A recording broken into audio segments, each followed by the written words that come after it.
Chères auditrices, chers auditeurs, bonjour. Et c'est avec grande joie que je retrouve Michel Perrault, le spécialiste du polar. Bonjour Michel. Bonjour Bruno. Eh bien aujourd'hui, une légende. Sherlock Holmes. Ouais. Alors Sherlock Holmes a failli se prénommer Sherringford. Je ne sais pas si tu savais ça. Et heureusement, on a peut-être changé son nom parce que ça aurait été difficile à prononcer. Il apparaît pour la première fois au public dans les pages d'une étude en rouge. Ça a été publié en 1887 dans le Beaton's Christmas Annual. Parce qu'on a découvert un cadavre dans une maison isolée de la banlieue de Londres, que Sherlock Holmes va être amené à remonter la piste jusque dans l'Utah avec les Mormons. Et puis 3 ans plus tard, il va réapparaître dans le Signe des Quatre. Alors ce roman-là a été publié dans le Lippincott's Monthly Magazine. Et c'est une quête au trésor qui permet de faire la connaissance de Mary Morstan, qui est la future Madame Watson, et qui va se terminer sur une grande poursuite sur la Tamise. Mais au fond, est-ce qu'il a existé, Sherlock Holmes ? J'en doute, moi. Il a sûrement existé puisqu'il a des biographes. Et d'après ses biographes, il serait né en 1854, qu'il se définit comme étant un détective consultant, et c'est le premier dans sa profession, il n'existait pas auparavant.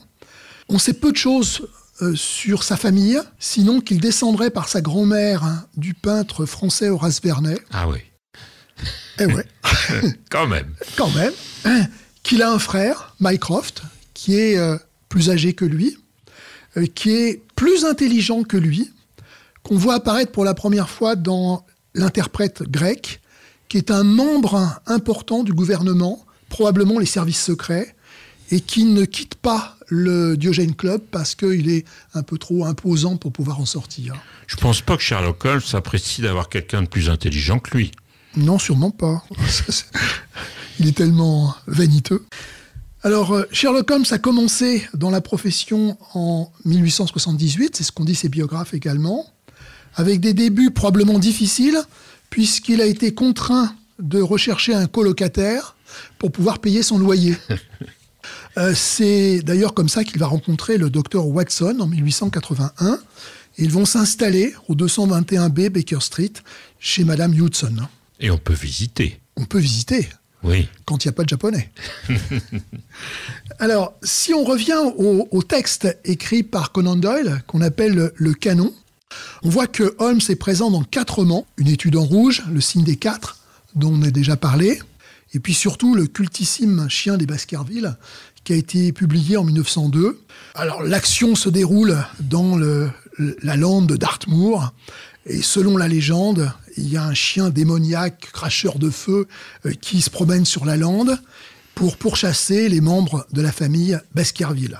Holmes et Watson vont enquêter après la disparition du dernier des Baskerville. Bon, je ne raconte pas la fin de l'histoire. Surtout pas.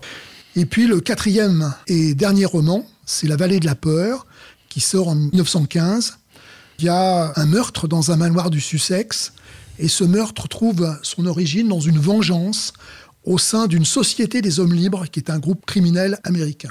Mais plus que les romans, ce sont les nouvelles de Sherlock Holmes qui sont intéressantes et qui ont été publiées d'abord dans le Strand Magazine et ensuite repris en volume. Les aventures de Sherlock Holmes, les mémoires de Sherlock Holmes, le retour de Sherlock Holmes, son dernier coup d'archet, les archives de Sherlock Holmes, etc. Non, c'est fini. Mais au fond, moi je me l'imagine toujours un peu comme dans le film des Baskerville. Comment était-il ? Alors il est très bien écrit par Conan Doyle. Holmes est grand, il mesure 6 pieds, c'est-à-dire 1m80. Il est mince, il a un visage étroit, un long nez, des sourcils épais, des yeux gris et vifs, un nez fin qui le fait ressembler à un faucon. Contrairement à l'image qu'on en a d'après les illustrations de Sidney Paget, il est vêtu d'un costume de tweed, d'une redingote, il porte un chapeau, un haut de forme, et à son domicile, on lui décrit 3 robes de chambre. Il en a une bleue, une grise et une pourpre. Alors au fond, le chapeau, comme on voit dans les films, c'est pas vrai ? Le Deerstalker, il n'existe pas dans les textes de Conan Doyle. Il a été simplement repris dans les illustrations du Strand. Comme la pipe calebasse, on le voit toujours avec cette espèce de pipe calebasse, alors que Sherlock Holmes fume la cigarette, la pipe, le tabac, jamais la pipe calebasse. Et pour te faire de la peine, élémentaire, mon cher Watson, qui est sa phrase culte, il ne l'a jamais prononcée, dans les récits de Conan Doyle, bien sûr. Alors, Sherlock Holmes, c'est un sportif, sans excès. Il pratique surtout les sports de combat, la boxe anglaise, l'escrime, le barré dessus. Il joue du violon, et Watson dit qu'il est bon dans son art. Il préfère la musique de chambre allemande, parce que ça l'aide à réfléchir. Mais il a quand même écrit une monographie sur les motets polyphoniques de Roland de Lassus. Et puis, il ne dédaigne pas des œuvres plus légères, et on le voit avec Watson assister à une représentation du Mikado de Gilbert et Sullivan. Bon, c'est surtout un spécialiste des déguisements. Est-ce qu'il était intellectuel ? Alors oui, c'est quelqu'un de très intelligent, avec moins une que mémoire, son frère, mais... Ouais, une mémoire qui est phénoménale, mais il ne s'intéresse qu'à des sujets qui l'intéressent dans l'exercice de sa profession. Donc, il aime bien la médecine, surtout la médecine légale.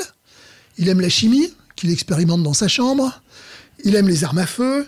Il a écrit aussi un petit bouquin sur l'art de reconnaître les cendres de cigarettes et de cigares. Par contre, la littérature, la philosophie, il n'y connaît que dalle. Alors, il a du mal à reconnaître qu'il doit beaucoup à ses prédécesseurs, qui sont le Chevalier du Pin et Monsieur Lecoq, mais il faut bien dire qu'il le doit quand même beaucoup de ces grands anciens, même s'il les a dépassés, bien sûr, puisque c'est le meilleur des détectives, Sherlock Holmes. Par contre, il n'a pas l'air de trop aimer les femmes. Oui, on peut dire. Il est célibataire. Il est indifférent aux femmes, d'habitude, même si Ray Nadler l'a visiblement troublé dans Scandale en Bohème, puisqu'il dit même que c'est la femme. Il est peut-être homosexuel.